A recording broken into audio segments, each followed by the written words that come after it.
Well, guys, quickly, I want to talk about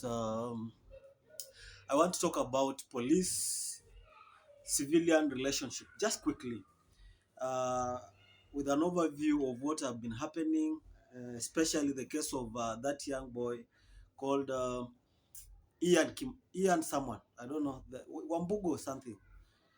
Uh, that boy's case has shown us so many things, has erupted a lot of things, has erupted the how do you call it? The true definition of police civilian relationship, where we are at.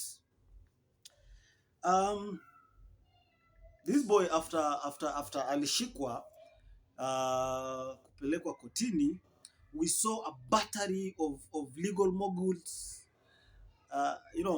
experienced lawyers, senior counsels streaming in the courts and offering services to that boy pro bono. These guys voluntarily decided to go and defend this young man. What does that tell you, guys?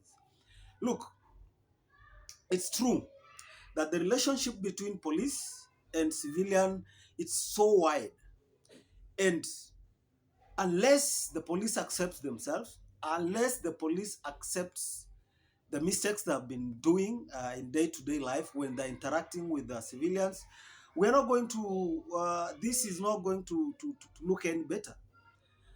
And in many cases, you'll find the police is being maybe clobbered and civilians are cheering. So, where is the problem? The problem is with the police. I tell you, Mimi, I have friends, I have relatives, I have buddies who are police, who are serving in police, and we are buddies and we are relatives. But there is this thing I need to talk about the National Police Service, and more so for Minister, for CS, for to Interior CS, Professor Kiture. There is a serious need of an overhaul in police service. Those police officers who interact with Kenyans in day-to-day life, wale wanalinda bank, wale wanalinda, wale wanafanya patrol and so on and so forth. These people, they must be inducted. They must be trained on how best they can deal with a civilian.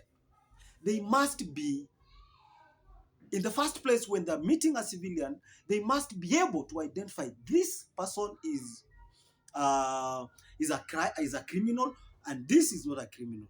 Just by from the first impression, they need to be able to do that, because those guys, they believe that if whenever they meet a civilian is a criminal.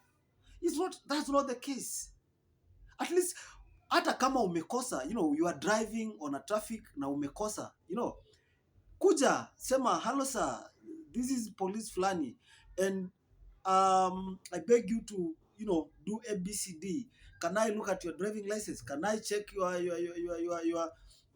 do you call your insurance? Now, this is the offenses that you've committed, and I'm writing for you, charges, and this is how you're going to be communicated. I mean, wacha kufika na kuanza kupiga mtu,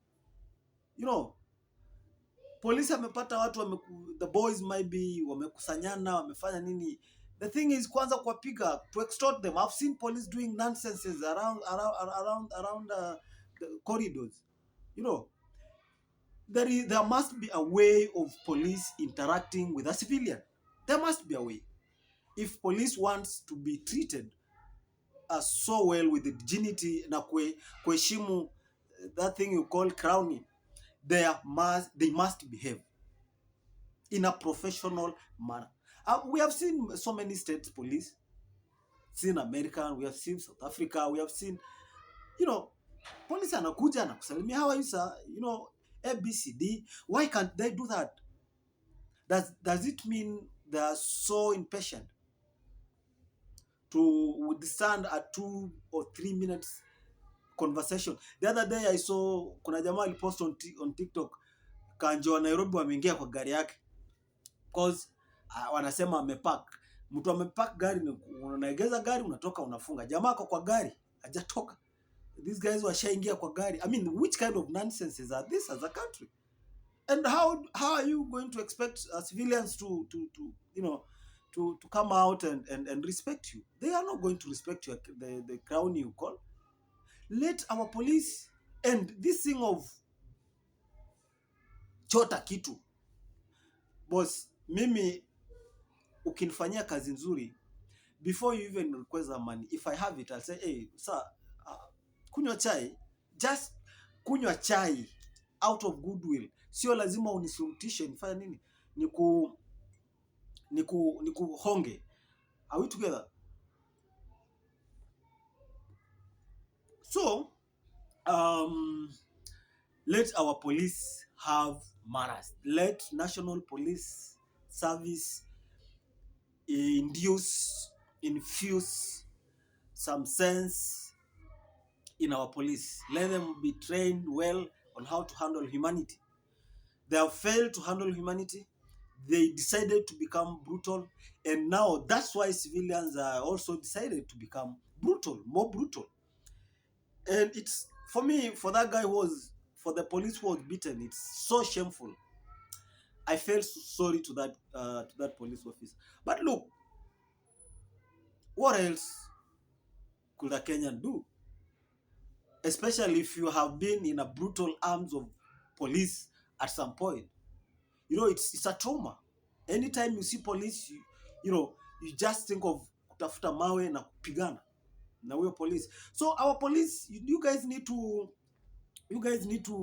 there is a lot to be done. As much as mnatulaumu, there is a lot to be done to you people. You need to be panel beat. You need to be pigwe randa kidogo. Jinsi ya mtakavyofanya nini? Tangamana na wananchi. Failure to, you're still going to experience a lot of resistance from the public.